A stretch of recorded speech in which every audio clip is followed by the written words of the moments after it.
Aleluia! Glória a Deus! Aleluia! Se assentem, por favor.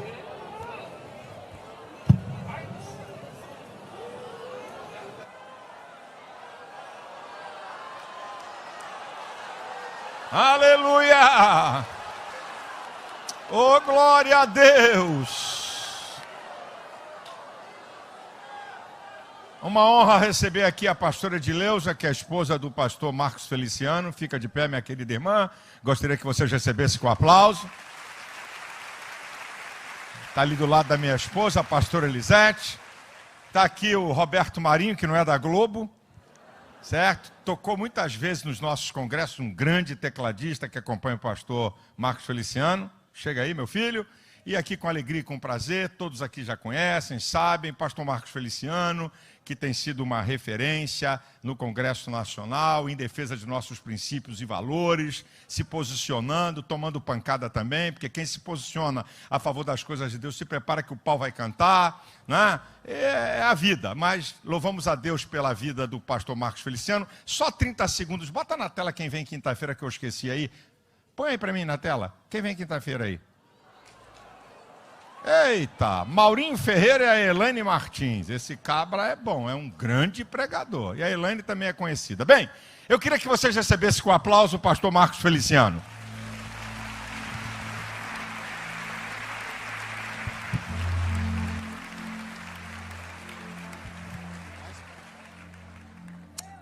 Graças a Deus, eu cumprimento os irmãos com a paz do Senhor.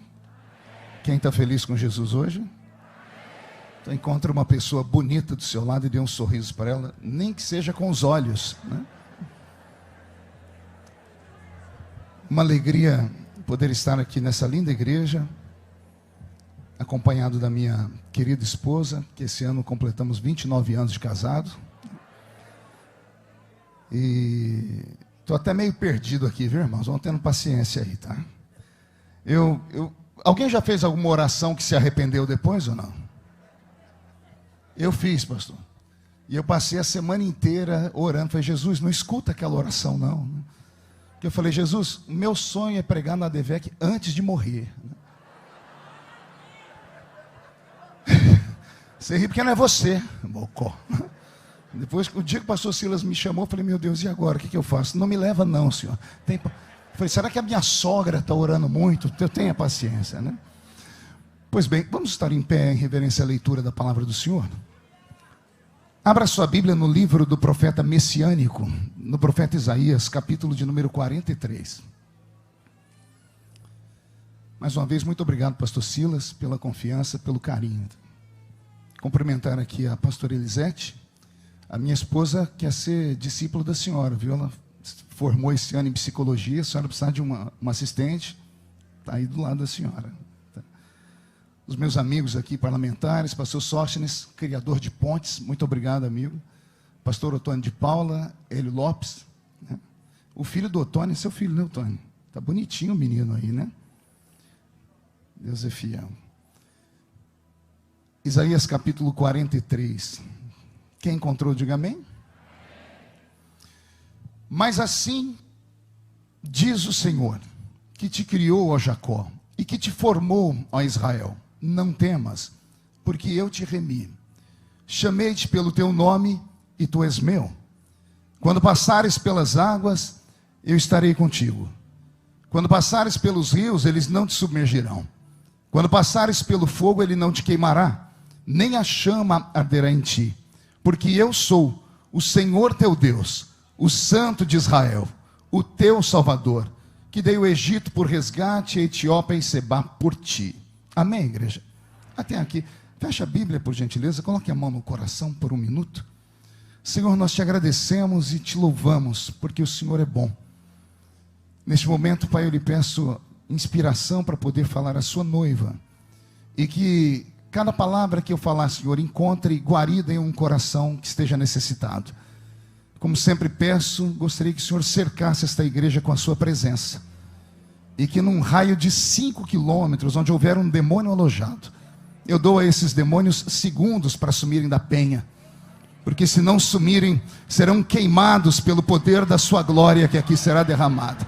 Rasgue o céu sobre nós, manda anjos de fogo descerem aqui, que eles desçam com brasas de fogo nas mãos, esparramando essas brasas entre nós, e onde houver um crente cheio do Espírito Santo, pega ele nesta noite, Jesus, e mostra o caminho da verdadeira e poderosa adoração. Fala conosco, fica conosco, em nome de Jesus. E a igreja diz: os que podem tomar o seu assento aplaudindo a Jesus, porque Ele é bom, porque Ele é maravilhoso. Quero agradecer também a Deus pela vida do pastor Alexandre, que cuidou da gente com tanto carinho, buscando a gente ali no aeroporto. Pastor Odilton, que conhecemos há muito tempo. Quando eu vi você de cabelo branco, eu falei: chegou a nossa idade mesmo, né? É o tempo, né? Pastor Daniel Candeias está aí? O garoto está ali, ele foi buscar minha esposa no aeroporto. Brigadão, viu, Candeias? E eu vi aqui também duas pessoas, pastor Silas, gostaria de citar. Um é o pastor Torquato, que está ali, amigo de longa data, e o pastor Jerônimo, ali de Cordovil. Quem viu o senhor foi o Odilton. Eu falei: Jandro, será que eu conheço ele ainda? Conheço a luz. Eu falei: os olhos azuis, está ali. Deus abençoe. Amém. Querida igreja, noiva do Cordeiro, simpatizantes da nossa fé, amigos que vieram de perto ou de longe. Abrir a Bíblia Sagrada no livro do profeta Isaías é quase que uma aventura. Imagine você ler um texto escrito 700 anos antes de Jesus nascer, escrito por um vidente, alguém escolhido por Deus para ter uma visão de longo alcance. No início, quando eu falei aqui o nome dele, a propósito eu disse: vamos abrir a Bíblia no livro do profeta messiânico, Rose, porque não há na Bíblia nenhum profeta, nem antes nem depois de Isaías, que tivesse tanta intimidade com a chegada do Messias sobre a terra. Isaías é esse homem. Não se sabe o porquê. É um profeta mais diferente de toda a Bíblia Sagrada. Porque quando você lê a Bíblia, você vai ver que Deus busca os profetas nos rincões, Deus busca os profetas no meio da plebe, Deus busca os profetas porque eles têm uma vida muito simples e retirada. Mas Isaías não. Isaías, ele vem da aristocracia do povo judeu.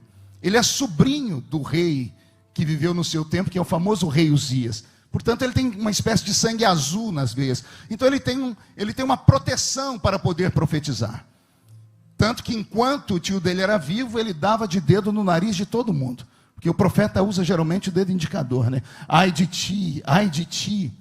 Mas quando o tio dele morre, ele entra no santuário e ele para de ver a visão do tio, que é rei, e ele enxerga aquele que chamou ele de verdade, que é o eterno Deus de Israel.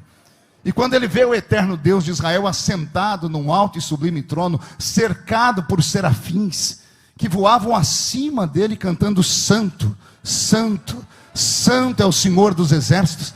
Isaías pega aquele dedo que ele apontou a vida inteira para os outros e aponta para ele mesmo. E ele diz: agora não é ai dos outros, é ai de mim, porque eu vou perecendo. Então, nesse momento, ele se encontra com o Deus da verdade, e a vida desse profeta muda, e muda radicalmente. Porque até então ele só falava da vida dos outros, só apontava o dedo, ou colocava o dedo na ferida do povo de Israel. Mas do capítulo 6 para frente, quando ele tem esse encontro com Deus, ele passa a ficar um pouquinho mais humano. E ele começa a falar de coisas que Deus pode fazer, e não somente coisas ruins. Ele não fala mais somente de peso, de chicotada, de terra que vai abrir e engolir, de céu que vai desabar. Não, ele começa a dizer: eis que uma virgem conceberá e dará à luz a um filho. Colocarão nele o nome de Emanuel, que significa Deus conosco. Ele vai extrapolar os limites da bondade, vai chegar a dizer assim: olha, chegará um tempo em que o menino vai brincar com a cobra, e o leão vai caminhar ao lado do cordeiro, e o povo de Deus não terá que ter dinheiro para comprar nem para vender. Será um tempo de abastança. E quem já leu o livro do profeta Isaías deve ter se assustado como eu me assustei.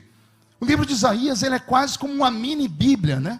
A Bíblia protestante, a nossa Bíblia, tem 66 livros, está dividida entre Velho e Novo Testamento, 39 livros do Velho, 27 do Novo. O livro de Isaías é quase que isso, porque ele, curiosamente, tem 66 capítulos. E quem lê do primeiro capítulo ao capítulo 39, parece que você está vendo o Velho Testamento inteiro desenhado, porque Deus tem numa mão um chicote, e na outra mão parece que ele tem um cajado, e ele desfere golpes sem ter nenhum tipo de constrangimento. O povo precisava ouvir aquilo. Mas quando você pega do capítulo 40 para frente, até o capítulo 66, Deus se abre em alegria. Deus se revela como Pai. Deus mostra a sua paternidade e começa a sustentar o seu povo. Assim como o Velho Testamento, se você torcer ele, não se assuste, se pingar sangue, ou se você escutar grito de ais e uis, porque é um tempo difícil, é um tempo sombrio sobre a terra, mas quando atravessamos o Velho Testamento e entramos no Novo, eis que vem a luz lá no fundo do túnel, eis que o pecado deixa de ter tanto poder, e onde abundou o pecado começa a superabundar a graça, e lá vem o Messias, e lá vem ele, sentando com pessoas que a sociedade não respeitava. Então, assim como a nossa Bíblia o livro de Isaías também é como que uma mini Bíblia, tanto que até hoje os judeus reverenciam esse texto. Quando Jesus estava pregando um dia na sinagoga e sacou de dentro de um vaso o livro, o rolo sagrado para ministrar, ele pega exatamente o livro do profeta Isaías, ele diz: é sobre mim que ele está falando, é sobre mim que está o Espírito do Senhor que me ungiu, para trazer um tempo de luz às trevas, para abrir os olhos dos cegos, para fazer os caminhos tortos se endireitarem. Então é um livro muito profundo. Faltar-me-ia tempo aqui para tentar traduzir em palavras as coisas que eu aprendi no livro do profeta Isaías. Mas quando eu chego no capítulo 43, que ele já está nesse período de bênção que eu falei para vocês, eu simplesmente me entrego. Porque Deus está convidando o profeta na calada da madrugada, porque parece que no Velho Testamento Deus só fala com profetas de madrugada. Deus espera o povo dormir, vai lá, chama o profeta é uma espécie de para-raio divino, né?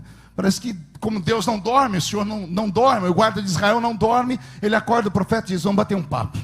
Eu tenho um povo que tem olhos e não vê, eu tenho um povo que tem boca e não fala, eu tenho um povo que chama bom aquilo que é mal. Todas as vezes que Deus acorda Isaías é só para alfinetar o povo, mas no capítulo 43, Deus está feliz. Deus olha e diz: Isaías, eu tenho um povo. Não são 2 nem 3, eu tenho um povo. E quando eu olho para esse povo, Isaías, e eles ouvem a minha voz e se convertem, o meu coração se abre para eles, e eu escondo o chicote, e eu escondo o cajado, e eu pego um vaso de alabastro, e derramo uma unção e azeite sobre a ferida do meu povo para curá-los. E eu quero que você leve um recado para o meu povo. Qual é o recado, Senhor? Diga a eles que se passarem pelas águas, as águas não podem afogá-los. Mas se passarem pelo fogo, a chama também não vai queimá-los. E eu não sei se você percebeu que enquanto eu falava, quando eu falei de águas, a igreja vibrou. Quando eu falei de fogo, a igreja cessou. Era essa a reação que eu esperava. Por quê? Há um mistério aqui. Quando Deus vai falar com Isaías, eu repito, eu tenho um só povo, Isaías, mas eu tenho um povo que se divide em 2 grupos. Parte do meu povo está preparado para ouvir qualquer coisa que sai da minha boca, porque eles têm a sensibilidade de entender. Então o que eu falar, eles compreendem. Mas essas coisas têm que fazer sentido, porque se não fizer sentido, eles não vão entender o que eu estou falando. São pessoas que são racionais, extremamente racionais. Só acreditam naquilo que eu falo, porque aquilo que eu falo, de alguma forma, se revelou na vida deles. Se eu falo algo que não faz sentido, eles se fecham. Então, para esses, eu sempre, quando vou falar, falo coisas simples. Promessas simples. Promessas que eles têm facilidade de absorver. Que tipo, Senhor? Essa, se passar pelas águas, elas não te afogam. Porque todo ser humano em vida vai ter a experiência do afogamento. Quer seja quando criança, na adolescência ou na velhice. Quem aqui já quase se afogou? Só uns 4 aí, o restante é tudo assembleiano que não vai no mar, viu, pastor? Nem na piscina, né? Pois, todos nós já passamos pela experiência de afogamento. E a gente não se afoga só quando vai no mar, não. A gente se afoga às vezes tomando um copo d'água. A água entra por onde não devia. E graças a Deus nós temos a narina que sai tudo por aqui. Afogamento. Então parece que a nossa psique está preparada para ouvir coisas assim, e por isso nós reverberamos. Existem coisas que são tão simples e fáceis de ser entendidas, que às vezes, antes do pregador falar, o povo já entra em êxtase dando glória a Deus. Vou dar um exemplo. Se o senhor tomasse hoje aqui o pastor Odilto, ele olhasse para a igreja e dissesse assim: no final desse culto o senhor tem uma palavra para você, a palavra é essa: todos que saírem daqui sairão debaixo de uma promessa, e a promessa é esta aqui: crê no Senhor Jesus e será salvo tu e a tua casa. Antes de terminar, todo mundo já deu um glória a Deus. Por quê? A ciência explica isso. Tudo que você ouve, a palavra entra aqui no seu ouvido e ela busca no seu cérebro um ponto de encontro. Nós temos aqui no alto do cocoruto um aparelhinho chamado cerebelo. O cerebelo é o HD do corpo humano. Aí estão armazenadas todas as suas experiências, algumas inclusive antes de você sair do ventre da sua mãe.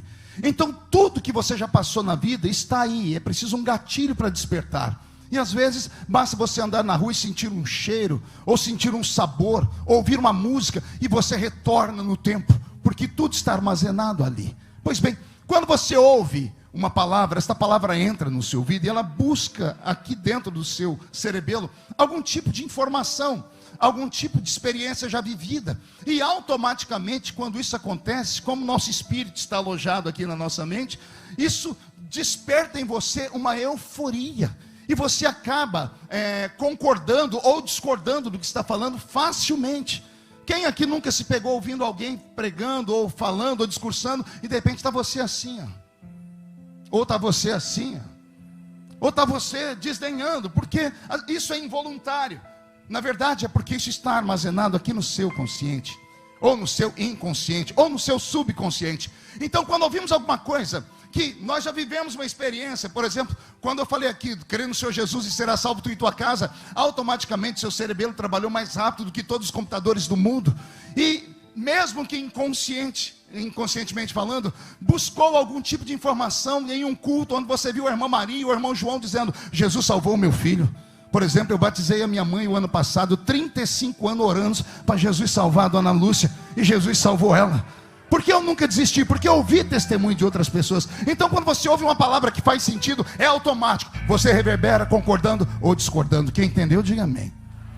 Parte do povo do Senhor que vem para uma reunião como essa, só podem ouvir esse tipo de palavra. Palavras que fazem sentido e são racionais, porque elas se diluem na sua mente de maneira muito tranquila. Agora existe uma parte do povo de Deus que não é feito de gente normal. Os normais só creem em coisas normais. Mas tem um grupo de gente na igreja que é anormal. E os anormais acreditam em coisas anormais. E um exemplo das coisas anormais é esse: se passar pelo fogo, a chama não te queima. Agora você deu glória a Deus que começou a entender, mas quando eu falei a primeira vez, ninguém deu glória a Deus. Simples, a minha voz entrou no seu ouvido, procurou memórias aqui, e a única memória que deve ter passado aí de relance é a história de 3 moços, Ananias, Misael e Azarias, apelidados de Sadraque, Mesaque e Abednego, que entraram dentro de uma fornalha e não foram queimados. Fora isso, não há mais nenhuma história no mundo. Por quê? Porque o fogo é o elemento mais poderoso que Deus já criou no universo. Pedro, escrevendo a sua encíclica, diz que os elementos que agora estão sobre a terra, um dia ardendo em fogo, se desfarão.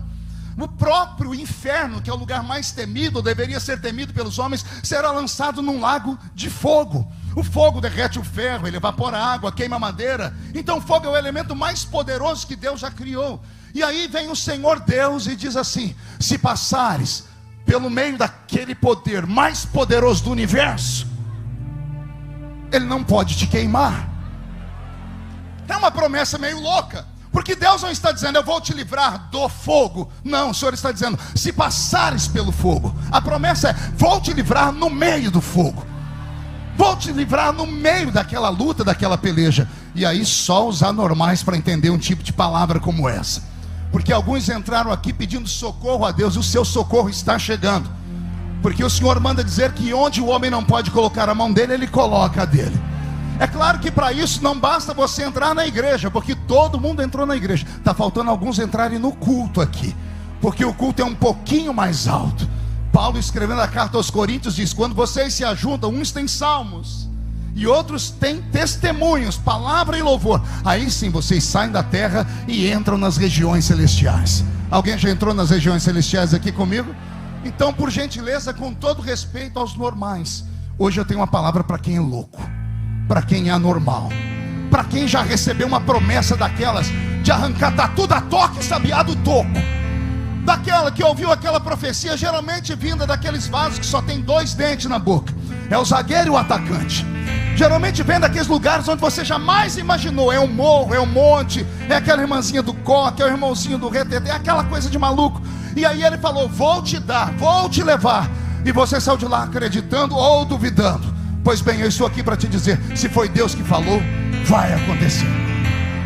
Porque o Deus que faz promessas, Ele cumpre. O Senhor me falou nesta noite que Ele trouxe pessoas aqui que estão debaixo de uma promessa. E alguns deveriam estar extremamente felizes, mas não conseguem ficar felizes. E Salomão vai explicar o motivo. A esperança demorada, ela enfraquece o coração. E como já faz muito tempo que você ouviu e aquilo não aconteceu, possivelmente numa dessas esquinas da fé cristã, você parou, estacionou o seu carro e desanimou. Mas enquanto eu vou falando, o Espírito Santo vai tocando em você, e o Senhor vai trazendo aquelas promessas, aquelas palavras, aquela oração feita lá antes do seu avô partir, antes do seu pai partir, aquele culto onde o Senhor tomou aquele profeta, aquele vaso, o Senhor disse que ia fazer. O Senhor me trouxe nesta noite só para te dizer: Ele não é homem para mentir, Ele não é filho do homem para se arrepender daquilo que Ele fala. Por mais maluco que tenha sido aquela coisa, por favor, se apegue a ela. Se apegue a essas coisas que parecem ser anormais, porque o meu Deus ama criar portas onde não existe nem parede. O meu Deus ama criar coisas que os homens jamais imaginariam que poderia acontecer.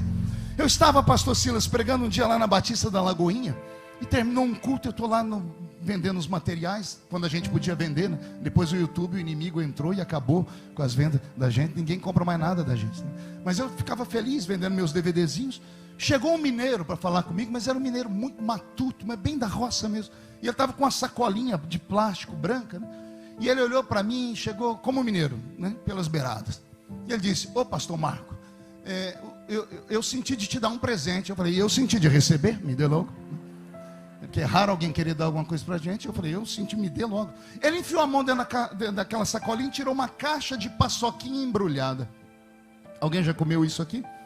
Vou elogiar no idioma de Minas, ô trembãoço, né? E eu estava com a fome, né? Quando eu desembrulhei a paçoquinha, dei a primeira mordida, o mineiro deu golpe. Falei: pastor, o senhor pode orar por mim agora? Depois da paçoquinha eu faço qualquer coisa por você, né? E eu, em vez de orar, eu caí na besteira de falar: qual o problema? Eu não devia ter feito isso. Ele falou para mim assim: ô pastor, é que ontem de noite eu fui numa vigília. Eu conheço vigília. Vigília foi a primeira vez que eu vi. Eu falei: e aí? Eu falei: não, pastor, mas não foi numa vigília comum, não, foi numa vigília de crente doido. Eu acho que isso é redundância, porque vigília é só para doido mesmo, né? Porque parar de dormir, vir para a madrugada, não é só maluco, né? E eu falei: e aí, meu filho? Ele falou: e aí, pastor, que lá pelas tantas veio um profeta doido falar comigo. Queridos, eu conheço profeta doido de vigília, de crente doido, mas eu queria ouvir da boca dele. Eu falei: o que é um profeta doido, meu filho? Ah, pastor, é aqueles profetas que quando vêm profetizar para a gente, em vez de só profetizar, eles quase matam a gente do coração. Eu falei: mas como foi? Eu estava escorado na parede, pastor, olhando para o púlpito. Você sabe que vigília é assim, né? Tem a hora do fogo, a glória, e daqui a pouco todo mundo quieto, né? Aí quando está quase todo mundo querendo dormir, alguém bate um pandeiro. Tem gente que já volta falando em línguas. É uma coisa de maluco isso. Ele falou: quando estava nesse quesito de silêncio, pastor, o profeta veio por trás, na ponta do pé, botou a mão no meu ombro, e ele parou de falar. Eu falei: foi pastor, que eu quase tive um desarranjo. Ele falou: mas por quê? Porque ele botou a mão no seu ombro? Não, pastor, que não deu tempo de olhar para trás. Eu falei: mas por quê, meu filho? Pastor, quando eu fui olhar para trás, o profeta fez assim: homem! Quase um tei. Eu falei: e aí, meu filho? E aí, pastor, quando eu voltei em mim, o profeta estava me olhando com aquela cara feia, fazia assim com a boca. O homem agarrou a minha mão, pastor, e disse assim: homem, entra tu comigo nessa carruagem de fogo. E eu falei: o que você fez? Ele falou: pastor, não tinha outra opção. Entrei na carruagem. Eu falei: mas como, pastor? O homem começou a me arrastar. E ele era mais forte do que eu, e eu tentando segurar, mas eu acho que os cavalos estavam puxando com muita força. Pastor, o homem saiu por lá, eu morrendo de vergonha, uma mão na mão dele, a outra mão no rosto. Pastor, o homem passou na frente do púlpito, passou do outro lado. Quando eu vi que não tinha jeito, eu me entreguei. Ele começou a correr, eu comecei a correr também. Pastor, ele mirou a rua, 4 horas da manhã. Eu falei: e aí, meu filho? Eu corri na rua, pastor. Vou fazer o quê? Eu não tinha como sair. Pastor, o homem voltou, que mirou a entrada da igreja e saiu correndo. Antes de chegar no púlpito, ele brecou de uma vez e me empurrou, que eu saí catando cavaco. Eu falei: e aí? E aí, pastor? Que eu virei para ver o que deu no profeta. Estava ele com a mão na cintura, o dedo esticado, assim com a cara, e disse: homem, olha o que eu faço. Eu te tomo pela mão direita, eu te tiro daqui, eu te levo por aqui, eu te levo por ali, eu te tiro daqui e te levo pelo mundo. E depois que eu te levo pelo mundo, eu te trago aqui de volta em exaltação. E quando ele estava terminando, ele disse que o profeta disse: agora contempla na sua frente a rampa do palácio, porque eu vou te fazer se assentar junto com os príncipes da terra. E quando ele falou isso, eu esperava essa alegria de vocês. Ele falou e teve uma crise de riso, que a barriga dele balançava assim. Eu não entendi porque ele estava rindo. Eu enfiei a mão no meu bolso, peguei um cartãozinho de visita, anotei meu celular, estiquei para ele. Ele parou de rir. Que é isso, pastor? Eu disse: é o número do meu celular. Ele: nossa, eu vou ter seu número. Eu disse: vai. E ele falou: para quê, pastor? Eu falei: para quando você subir a rampa? Eu quero ter um amigo famoso. Lembra de mim quando entrar no seu reino. Eu esperei alegria ou glória. Não veio nenhuma das duas coisas. Ele abaixou a cabeça. Quando ele levantou a cabeça, o olho dele marejou em lágrimas. E ele falou para mim: o senhor acredita nisso, pastor? Eu falei: por que não acreditaria? Ele falou: pastor, eu moro aqui num bairro de Belo Horizonte que nem os bandidos têm coragem de ir lá.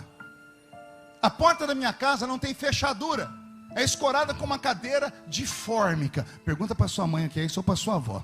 Só gente da minha idade conhece. Fórmica. Pastor, eu tenho 4 crianças, eu não sei ler nem escrever. Sabe essa paçoquinha que eu lhe dei? Eu falei: eu vendo isso nas esquinas de Belo Horizonte, para poder levar comida para minha família. E aí ele olhou para mim e disse: o senhor acredita que eu posso um dia rodar o mundo e subir a rampa? Eu estava cansado, e nesse momento eu não pensei com o coração, eu pensei com a razão. E a minha razão dizia que o que ele falava não fazia sentido mesmo. E eu não queria gerar nele uma esperança que no futuro ia ter uma frustração.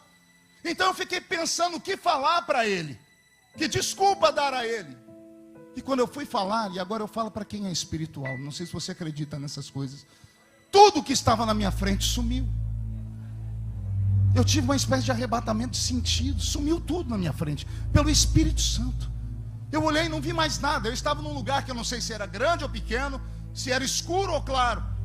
E na minha frente, do nada, começou a surgir do chão um edifício. Já viram aqueles filmes que vai a construção muito rápido, eles aceleram? Foi aquilo, Rose. E foi construindo, eu fui olhando para cima, de repente lá em cima uma placa luminosa escrito Hilton Hotel.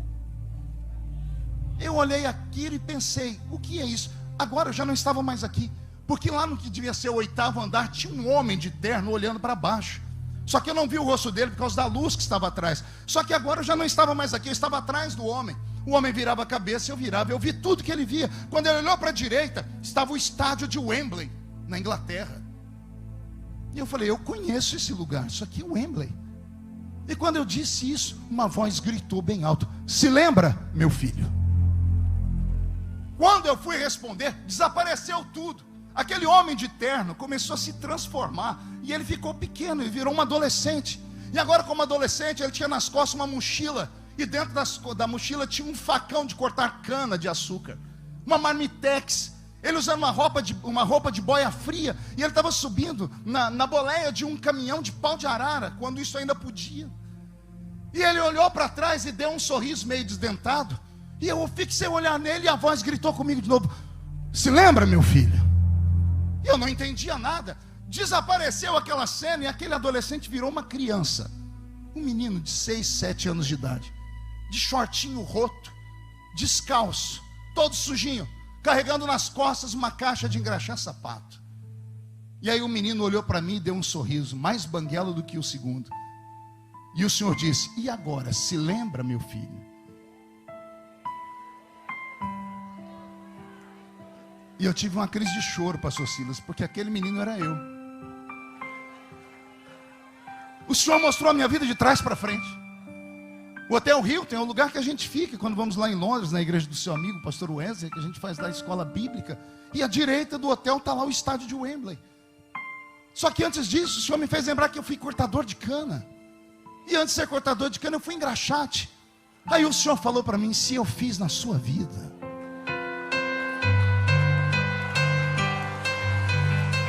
eu posso fazer na vida de qualquer pessoa.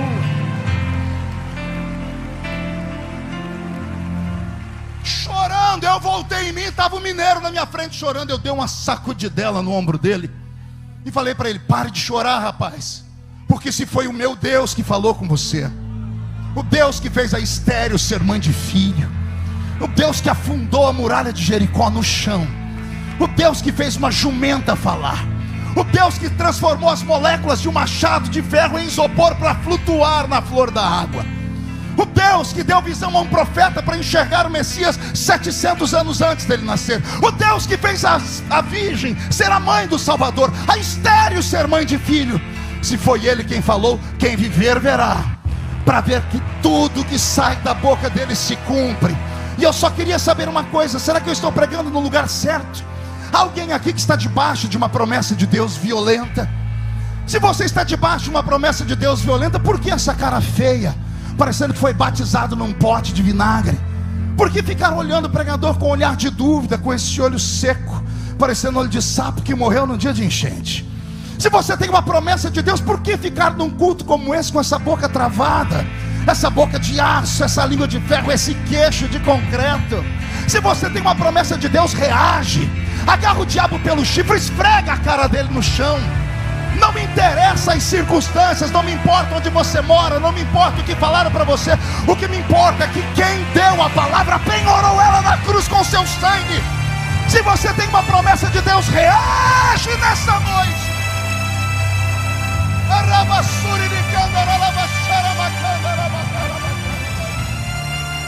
Ah, meu Deus do céu,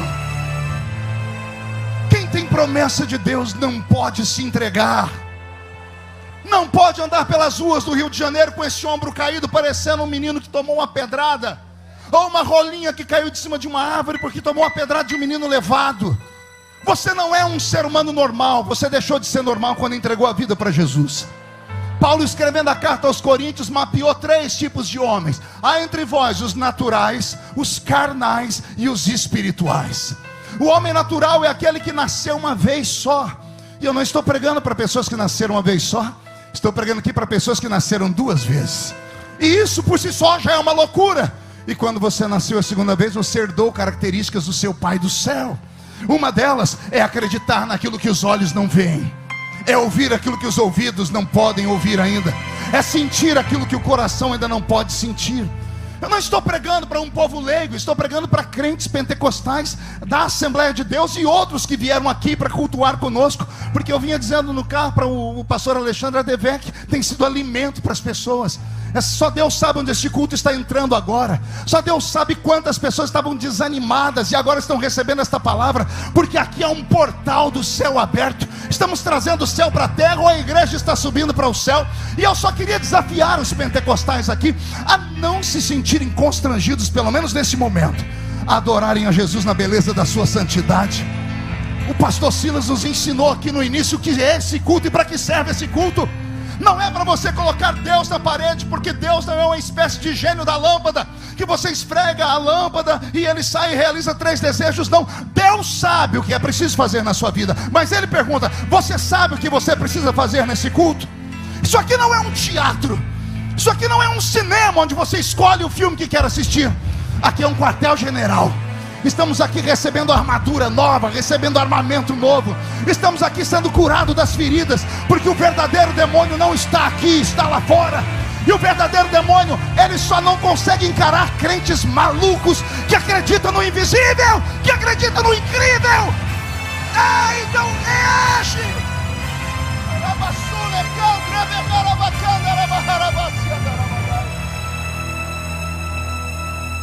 Acredite,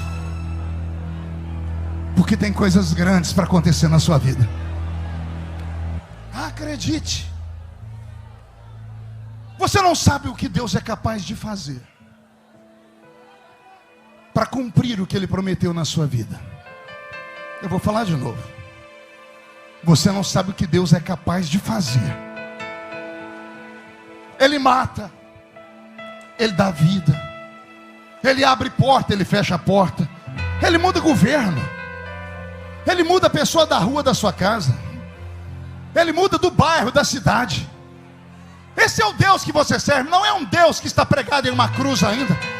Ele está vivo e é grande. E Ele é tão grande que os pés dele caminham dentro da Adevec nessa noite.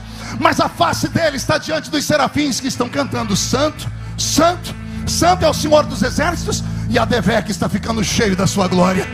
Se você tem uma promessa de Deus, reage, levante a cabeça, limpe essas lágrimas, postura de soldado. De vez em quando você ligar a TV Câmara ou assistir um discurso do Ottoni, que é um grande tribuno, ou do pastor Sóstenes, que é um tribuno tão grande quanto, ou do Hélio, você sempre vai ouvir um deputado lá falar assim, um senador: Vossa Excelência traz para esta casa um projeto draconiano. Isso é um jargão político. Draco foi um grande senador romano, só que ele era tão sagaz e tão sábio, que ele criava projetos que eram imovíveis. Criava projetos tão duros que ninguém conseguia mudar a lei. Por que eu estou dizendo isso? Porque no Velho Testamento, quando questionaram Deus sobre as coisas que ele falava, ele deixou uma lei escrita: não sou homem para mentir, não sou filho do homem para me arrepender das coisas que eu falo.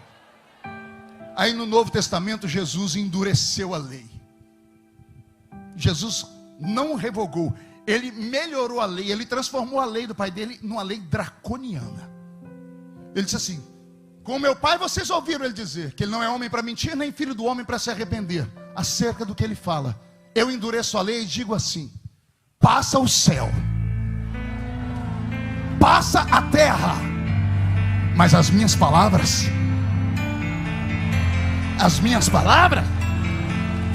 quem te falou foi Deus? Então reage nessa noite. Quem te falou foi Deus? Mande as favas o diabo, manda pro inferno Zé Pilintra, Zé Pilantra, Exu Caveira, Tranca-Rua, Preto Velho. Manda pro inferno obra de feitiçaria, manda para o inferno, porque aquele que fez a promessa vai cumprir. Ah, se você soubesse onde você vai chegar. Ah, se a pessoa que está sentada do seu lado soubesse quem é você e o que Deus já falou contigo, iam dar um jeito de no fim do culto tirar uma selfie, pegar o seu telefone, trocar Instagram, porque agora tá fácil, tá aí. Daqui a pouco, amigo, só vai ver pela televisão, só vai ver voando, só vai ver acreditando. O Deus que fala, o Deus que promete, cumpre. Tem coisas que Deus fala que nós com a mente racional questionamos. Vou dar um exemplo, usar o meu exemplo. Eu congregava lá em Orlândia, pastor Silas, onde em nome de Jesus o senhor vai estar pregando ano que vem na escola bíblica. Eu congregava numa igrejinha desse tamanho, era um salãozinho, chamava Salãozinho da Rua 1. Pense num salãozinho abençoado. O meu pregador preferido era o irmão Ovídio Ramos, um presbítero de quase 2 metros de altura, igualzinho o Hélio, né? A mão dele parecia uma raquete de tênis, né? E a barriga dele é aquela barriga de presbítero de interior de São Paulo. Aqui no Rio é tudo light, né? Mas lá é naquela curva da prosperidade, né? Cemitério de frango. O irmão Ovídio era uma bênção, porque ele não sabia ler. Os diáconos da igreja não sabiam escrever. E os crentes que no salãozinho não sabiam falar. Aí imagina quando um que não sabe falar chama o diácono que não sabe escrever e pede para escrever um pedido de oração. Aí o pedido, que foi escrito por quem não sabia e falado por quem não entendia, foi parar na mão de quem não sabia ler. Quando chegava um pedido na mão do irmão Ovídio, diante do Senhor, a gente entrava em oração. Quando ele lia de uma vez, a igreja fazia assim. Quando ele começava a ler, a gente entrava em oração. Jesus, ajuda o teu servo. Um dia ele estava lá no culto, ele falou: vamos orar aqui pela irmã Isabel, que, segundo consta, fez uma cesariana. Vamos orar para a irmã Isabel, que fez uma cesariana. Levanta a Isabel, 12 aninhos. Irmão Vídeo, eu sou Isabel. E daí? E daí que eu não fiz cesariana, não, eu estou aniversariando. Ela é tudo a mesma coisa, é tudo festa, é tudo uma bênção. Pense numa prova. Um dia o irmão Ovídio conseguiu fazer um milagre. Está ali a minha esposa que não deixa mentir.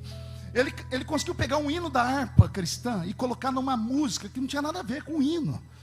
Uns milagres que só acontecem no interior, no meio da roça. Ele pegou aquele hino assim: já refúgio a glória eterna de Jesus, o Rei dos Reis, breve os reinos desse mundo. Lindo esse hino, né? Ele conseguiu cantar assim, ó: já refúgio a glória eterna de Jesus, o Rei dos Reis, breve os reinos desse mundo seguirão as suas leis, e os sinais da sua vinda já se mostram cada vez. Ele cantou Asa Branca. E o pior não é isso, eu era menino, sentado atrás de uma pia de cozinha, porque era um boteco, eu rachando de rir. Levantou a profetisa da reunião, irmã Maria de Paula, 2 dentes na boca, o zagueiro e o atacante. Estão rindo do quê, menino? O irmão vídeo está cantando uma música diferente. Vocês não veem que Jesus deu para ele um cântico espiritual? E a glória caía. Nesse salãozinho. Um dia eu estou lá e Deus tomou essa mesma irmã Maria de Paula. Ela virou para trás onde eu estava, apontou o dedo e disse assim. Eu vou traduzir, porque ela falou em rocianês. Vocês não entendem isso, eu vou traduzir. Ela disse assim: chegará um tempo que eu vou te usar tanto, mas tanto, que você vai falar em cima e embaixo, para frente e para trás, para a esquerda e para a direita, ao mesmo tempo, porque eu tenho pressa.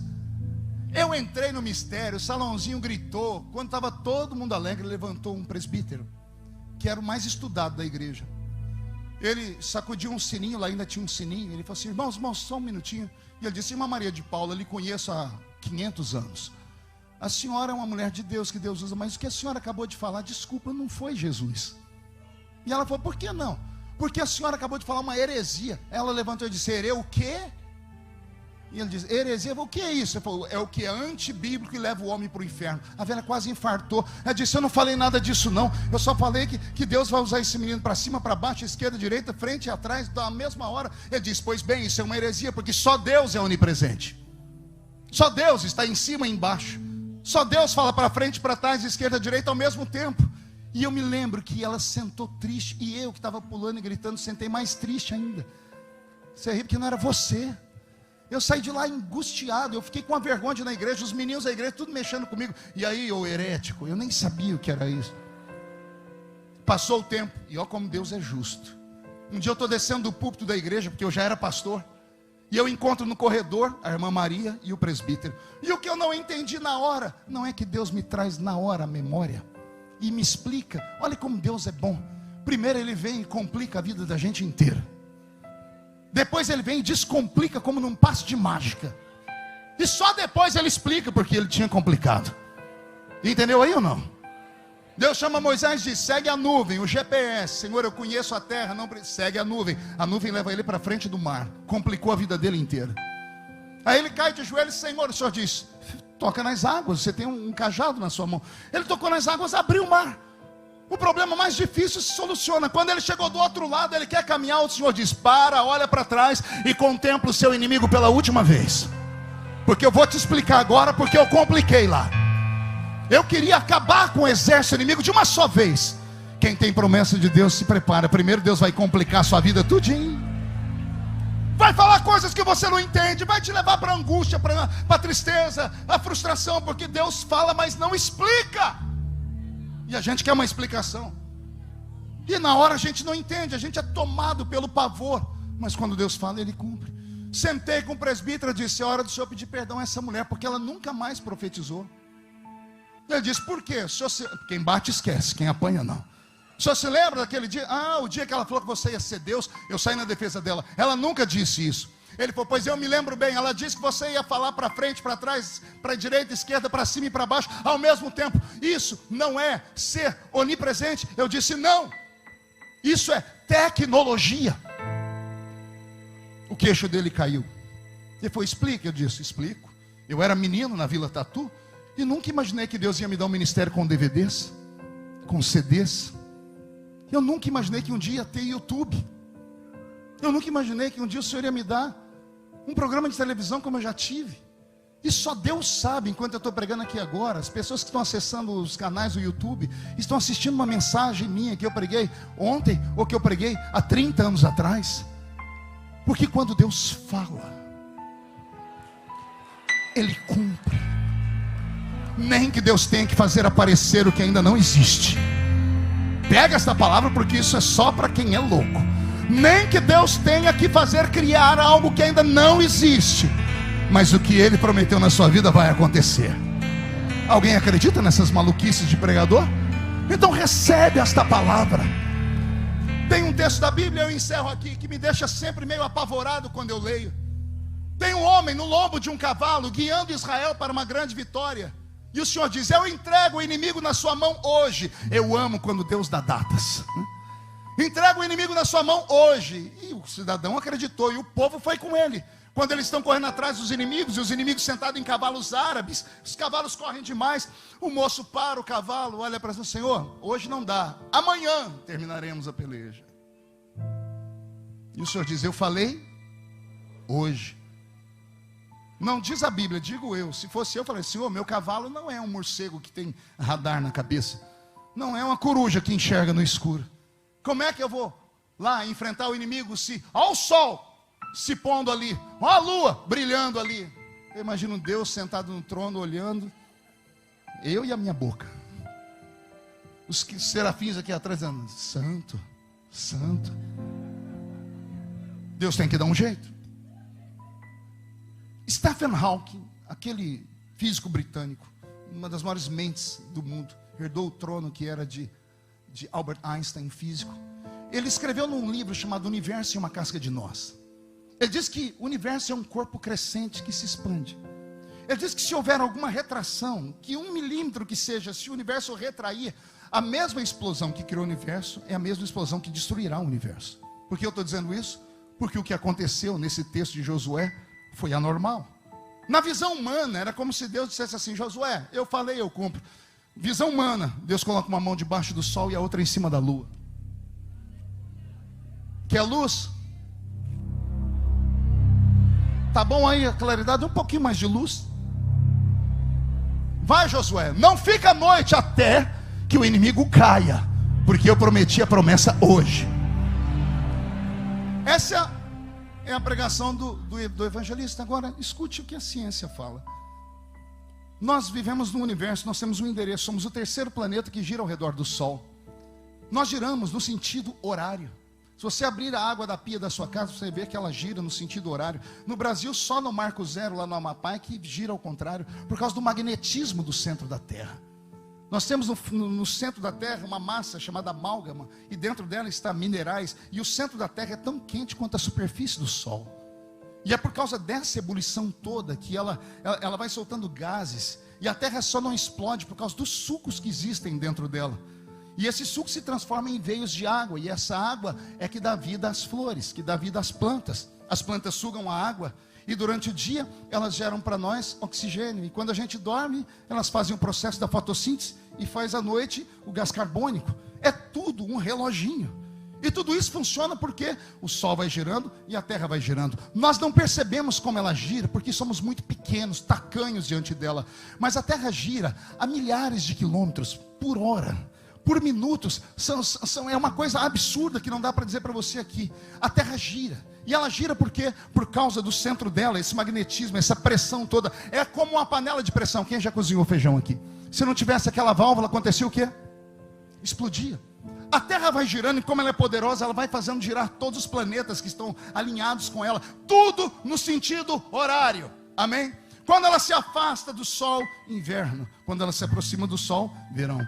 Quando, no giro de 24 horas que ela leva para dar um giro em torno dela mesma, é o sistema de rotação e translação, ela leva 365 dias de 24 horas para dar um giro ao redor do Sol, e 24 horas para dar um giro em torno dela mesma. Por isso que ela se afasta do Sol e se aproxima da Lua dia e noite. Amém? Até aqui? Aí Deus vem e fala para um cidadão ali, ó, eu entrego o inimigo na sua mão hoje. Minha visão, Deus coloca uma mão debaixo da terra e outra em cima. Jó diz que a terra é sustentada por algo invisível, um eixo invisível. E Deus faz assim com a terra. Ele gira ao contrário. Está escrito, o relógio de Acais girou 10 graus ao contrário. Só que se Stephen Hawking está certo, quando a terra retrai, era para ter tido uma explosão e acabado com o universo inteiro. Mas não acabou. Por quê? Porque tinha um homem sentado num cavalo com uma promessa. A promessa é: o inimigo cai hoje. Você conseguiu entender? O Senhor te trouxe hoje aqui só para te dizer: se passares pelo fogo, a chama não vai queimar você. Se você tem uma promessa, por mais maluca que seja, se agarre a ela. Expulse essa timidez, expulse esse espírito que te faz desacreditar em tudo. Não acredite em Sambalates e Tobias. Não dê ouvido a esses coveiros de igreja. que talvez nunca experimentaram aquilo que você está experimentando e não querem que você experimente, e vivem dizendo para você: não creia, porque não vai acontecer. Eu sou uma testemunha viva de que vai acontecer. É claro, só vai acontecer se você reagir. Se você acreditar. Alguém acredita nessas loucuras? Então fique de pé comigo.